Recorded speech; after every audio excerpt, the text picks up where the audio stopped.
en San Lázaro. ¿Qué opina, diputado Rubén Moreira Valdés? Buenas tardes. Bueno, primero, muchas gracias, Tarek, por la llamada. Segundo, qué lamentable que quien, según el reglamento, tiene que abonar por la unidad de la Cámara, pues convierta su intervención en un discurso político. Y abundaré en algo que tú dijiste. Ellos nos hacen una petición de que nos unamos a una política pública que nosotros consideramos que cuando menos es insuficiente. Por otro lado, esa adhesión, entre comillas, significaría que nosotros dejáramos de criticar, y peor aún, que no pudiéramos ni siquiera proponer o rectificar algo.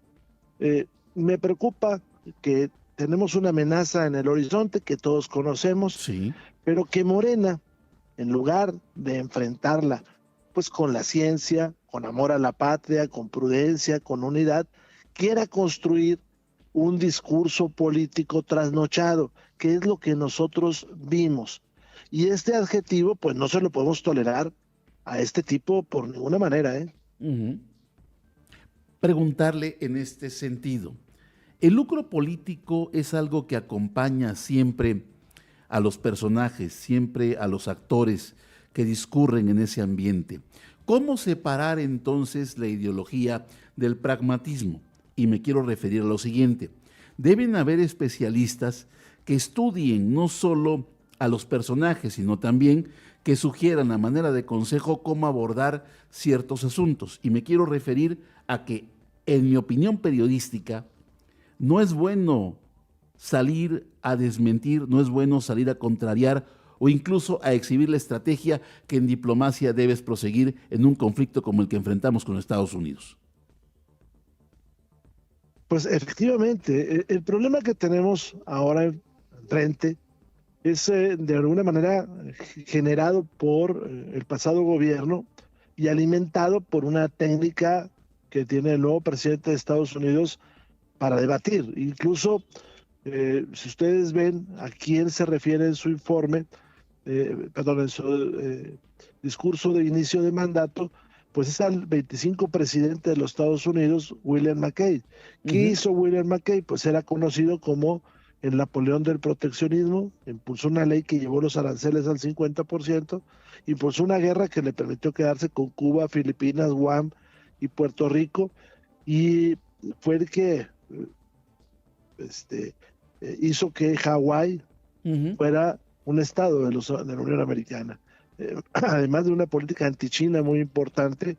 Bueno, pues eso es lo que tenemos enfrente también en la actualidad. Entonces yo esperaría que un país como el nuestro entendiera dónde estamos, corrigiera errores y llamar a las mejores mujeres y hombres de este país pues al proceso de negociación, de debate y al proceso de enfrentar la amenaza. Pero hoy tenemos pues un gabinete patético y una solicitud de unidad que no incluye en ningún momento pues un gobierno de unidad, por ejemplo, ni un diálogo nacional. Solamente súmate aunque estemos equivocados, y si no lo haces, pues viene una marejada de adjetivos muy parecida a la que usa quien está enfrente de nosotros.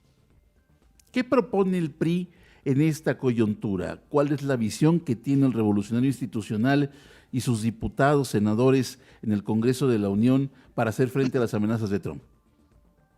Bueno, lo primero, ya el partido hizo una publicación sobre su posicionamiento al respecto de lo que estamos viviendo, la crisis diplomática. Lo segundo, nosotros llamamos a que se incluyan en el gobierno a las mejores mujeres y a los mejores hombres.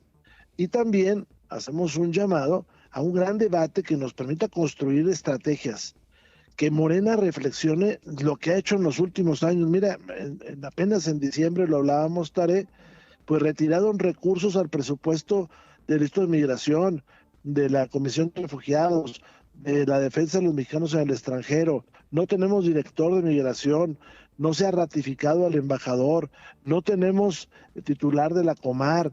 Está desmantelado todo, no está paralizado el gobierno, pero por otro lado salen actores como Sergio, pues a construir toda una narrativa y a generarnos pues mayor polarización. ¿Considera entonces que Morena no tiene el garbo suficiente o la estatura de miras para poder construir un diálogo, generar consensos y poder abonar a la unidad nacional tan necesaria en estos tiempos? En efecto, no tiene esa posibilidad, pero además no tiene experiencia para salir de este problema. Eh, Todos sabemos que el señor Ebrard no es experto en economía, que el señor Juan Ramón de la Fuente no es experto en relaciones internacionales. No tenemos grandes figuras que vayan a acompañar la negociación o la revisión del TEMEC, según se quiera ver, y no hay experiencia. Por el contrario, estando en la crisis, pues seguimos protestando con el tema del Poder Judicial, con el tema este que se puso hoy sobre la mesa de nueva cuenta de una reforma a la legislación electoral que también pareciera que está destinada a actores al interior de Morena. Entonces, pues traemos, digamos, una dispersión de ideas y de objetivos. ¿Cómo llegamos hasta este punto? Antes contábamos con personajes como Bernardo Sepúlveda Amor, un destacado diplomático. Antes contábamos con expertos como Guajardo Villarreal y Delfonso, este regiomontano muy brillante en términos comerciales. ¿Cómo llegamos a esto entonces, a este desmoronamiento? Pues porque se ha construido una narrativa de que todo lo pasado estaba mal y lo están sustituyendo pues por personajes que no tienen capacidad, lo están sustituyendo por, por toda una propuesta de que cualquiera puede ocupar los cargos, ¿no? Y esto pues no es así en nada, ¿no? Ni en un hospital, ni en una escuela, ni en el periodismo, hay especialidades. Entonces, Ujú, no, pues ujú. cualquiera puede ser embajador. Y entonces tenemos un cuate que se cree cantante de rock en Noruega, tenemos un cuate que fue gobernador de Sinaloa y mira cómo está Sinaloa en España, y así no la podemos ir llevando. Y Juan Ramón de la Fuente, pues no es eso. Juan Ramón de la Fuente fue un rector, tal vez bueno, pero no es quien puede estar en la Secretaría de Relaciones Exteriores, no es un diplomático de carrera. Y pues eso es lo que estamos enfrentando. Aprecio, diputado, que me haya tomado esta comunicación en este viernes 24 de enero. Gracias por estos minutos para Estado Actual. Al contrario, un abrazo a ti y a todo Oaxaca. Gracias. Es el diputado Rubén Moreira con el posicionamiento de no suscribir esta convocatoria. ¿Y cómo habría de ser si es